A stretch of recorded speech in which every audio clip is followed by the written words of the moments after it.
Facing off tonight with Los Angeles Kings defenseman Mark Hardy. And throughout your career, Mark, you've played with, I'm sure, some unforgettable characters. And I'd like to mention a few names and just have you talk a little bit about these people.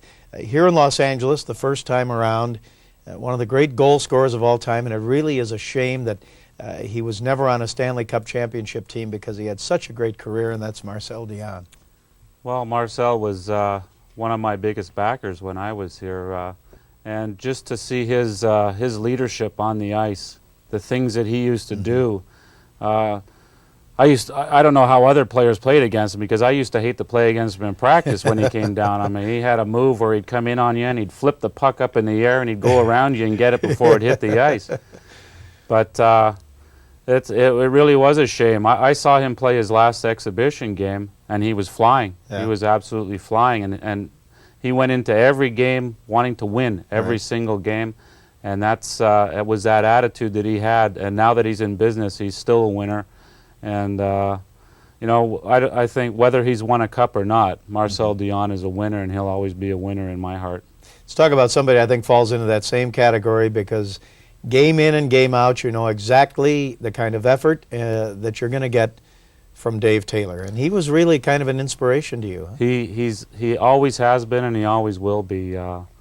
When I was in New York, I had his number inside my helmet, and when the national anthem was on, I used to look inside, and I know that Dave Taylor, when he steps out on the ice, watch out opponents, because he's going to give his all. And whether he's on or off the ice, he's definitely a leader. And yeah, I owe a lot to just watching Dave Taylor, being around him, and I've learned a lot from him. Jimmy, no truth then that Jimmy Fox said that 18 in your helmet was the size of the helmet. Jimmy, yeah, that sounds like Jimmy. That sounds like Jimmy. You've already talked about Wayne Gretzky and what he's meant to hockey in Southern California. Was he a player that almost on the ice you would want to just stop and watch him?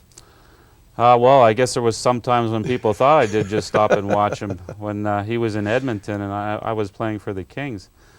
But, you know, when they say he was born with eyes in the back of his head, there's definitely truth to that. And he's definitely a class act, and it sure is nice to be playing with him. Talk a little bit about Paul Coffey.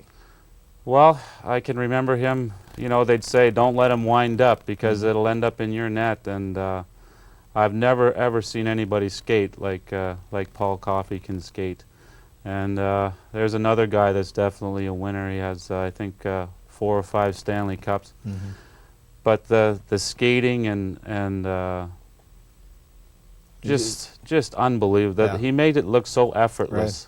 Right. And you'd think, boy, he's not even coming fast yet, and all of a sudden he'd switch gears and boom, he'd be around you. But definitely a winner and just a pure, beautiful skater and a good hockey player. How about a guy you played with who has had a great career, 6th all-time in goals, and really doesn't get the recognitions? He's one of these guys that the league has to promote more and have to build up what he's done, and that's Mike Gartner. Every night, Mike goes out and plays his game. Another unbelievable skater, just a real class act. And he was a pleasure to play with and someone that I learned a lot from. It doesn't matter how the team's playing, how he's feeling. He's out there and he's giving 100%, and just a pure goal scorer. Why he isn't talked about, I don't know. I think Mike likes to keep things quiet, and he keeps a lot of things to himself. But just a real class act and just a pleasure for me to play with. You played under a general manager who's kind of a bombastic type guy, Phil Esposito. What was that like with him upstairs running the team? Well, that was tough for me because I like to work out on the weights, and Phil was dead against that. He says, oh, you don't need those weights or anything like that. So I said, okay, maybe you're right. I said, maybe you're right. But very emotional guy. But again, he had faith in me, and he brought me back to New York. And you know, he was a pleasure to play for. Yeah. One final question: as an athlete, and you look back in your career, what's the biggest thing you learned? I think the biggest thing I've learned is That's a real tough question. I've learned a lot because I've changed a lot over the years.